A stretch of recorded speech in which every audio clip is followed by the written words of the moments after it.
देश भर में नीट और दूसरी प्रतियोगी परीक्षाओं को लेकर लगातार उठ रहे पेपर लीक और गड़बड़ी के आरोपों के बाद नेशनल टेस्टिंग एजेंसी यानी एनटीए पूरी परीक्षा व्यवस्था को हाईटेक बनाने जा रही है। एजेंसी ने परीक्षा सुरक्षा को मजबूत करने के लिए बड़े स्तर पर तकनीकी और प्रशासनिक बदलाव शुरू कर दिए हैं।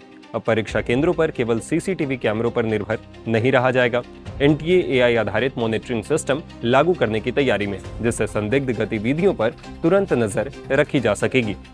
National eligibility cum entrance test यानी नीट यूजी 2026 का पेपर लीक होने के बाद हर रोज नए खुलासे हो रहे हैं। 3 मई को नीट यूजी 2026 एग्जाम खत्म होने के बाद राजस्थान के सीकर के केमिस्ट्री टीचर शशिकांत सुथार ने क्वेश्चन पेपर का एनालिसिस करना शुरू किया। इस दौरान एक चौंकाने वाला खुलासा हुआ। टीचर के मुताबिक कई सवाल एक वायरल पीडीएफ से हूबहू मिलते जुलते थे जो ऑनलाइन वायरल हो रहा था। इसी वजह से वो पहले ऐसे व्यक्ति बने जिन्होंने अधिकारियों को पेपर लीक की आशंका के बारे में आगाह किया था। केमिस्ट्री के सभी 45 सवाल एक जैसे थे।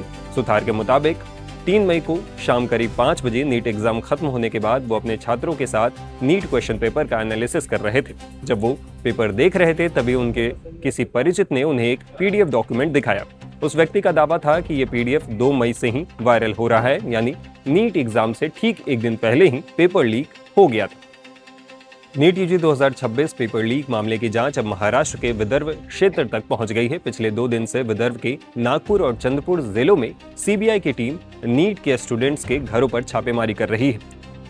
इन स्टूडेंट्स को लेकर आरोप यह है कि इन्हें नीट एग्जाम से पहले पुणे के केमिस्ट्री के प्रोफेसर प्रहलाद कुलकर्णी उर्फ पीवी कुलकर्णी ने जो सोशल मॉक टेस्ट क्लास ली थी, उस क्लास में बड़ी रकम देकर शामिल कराया गया।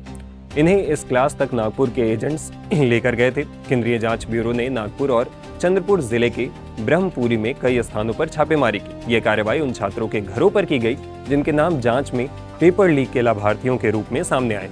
सीबीआई सूत्रों के मुताबिक एजेंसी को शक है कि इन छात्रों का संपर्क पुणे के ब्यूटिशियन मनीषा बागमरे के जरिए पेपर लीक रैकेट से हुआ था। मनीषा बागमरे को पहले ही इस मामले में गिरफ्तार किया जा चुका है।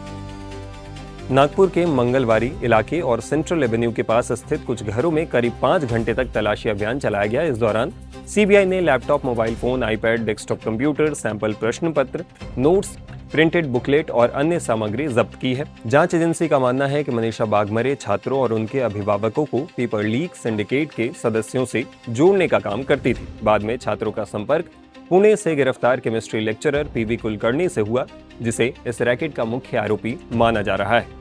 देश की सबसे बड़ी मेडिकल प्रवेश परीक्षा नीट यूजी पेपर लीक की घटना ने पूरे देश में हड़कंप मचा दिया। छात्रों के आक्रोश के बीच अब ये मामला देश की संसद तक पहुंच चुका है। इस बीच संसदीय कमेटी ने राष्ट्रीय परीक्षण एजेंसी यानी एनटीए के अध्यक्ष और शिक्षा मंत्रालय के शीर्ष अधिकारियों को तलब किया है।